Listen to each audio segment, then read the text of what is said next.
Hey everyone, I'm Corey, and I just graduated from Valwood this past year.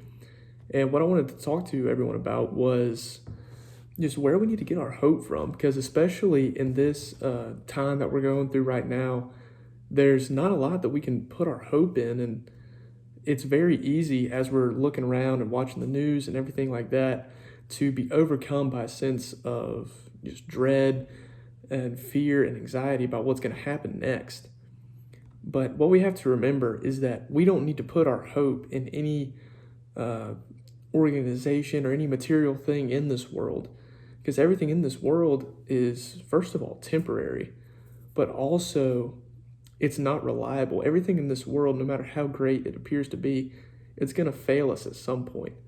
And so if we have all of our hope on that thing, on that object, then whenever it does fail, it's going to take whatever little bit of hope we imagine that we had in that object with it.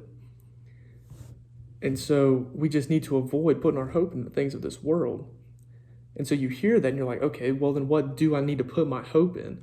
What is going to give me sort of hope that things can change?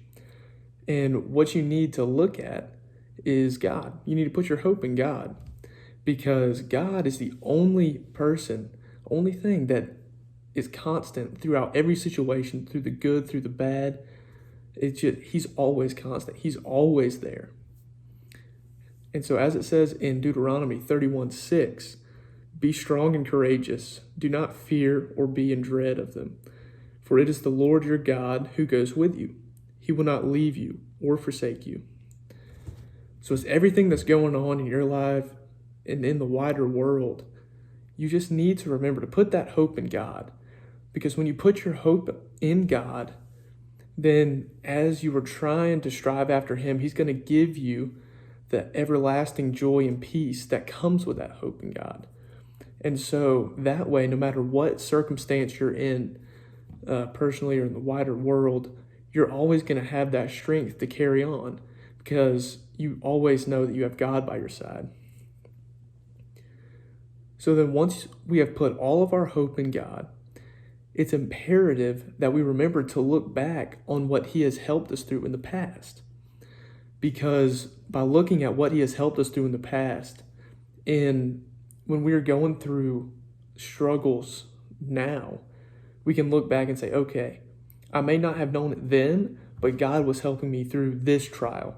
You can identify whatever that is for you, or the many things that it may be. You can say, hey, He helped me through that. I didn't think He was there then, but He was. And in the end, everything turned out to glorify Him, because that it always does.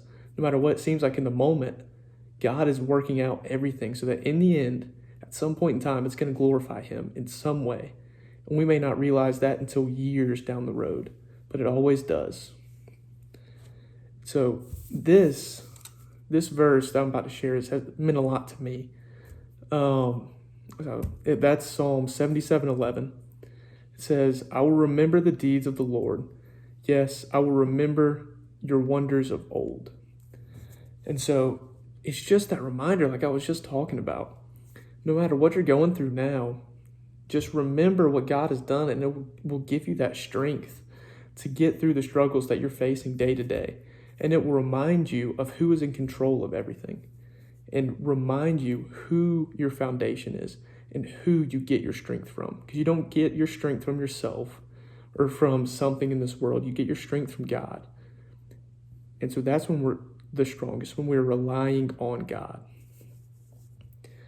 So just remember, don't attempt to put any of your hope in things of the world, because as some of them may be great things, they're inevitably going to fail, and they're not going to live up to what you imagine them to be in your mind.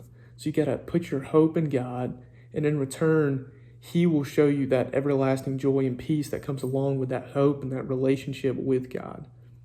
Then through that, remember what He's done for you in the past, and that way you'll have strength, and He will give you that strength to get through what you're going through in the day-to-day. Thank you. Be safe.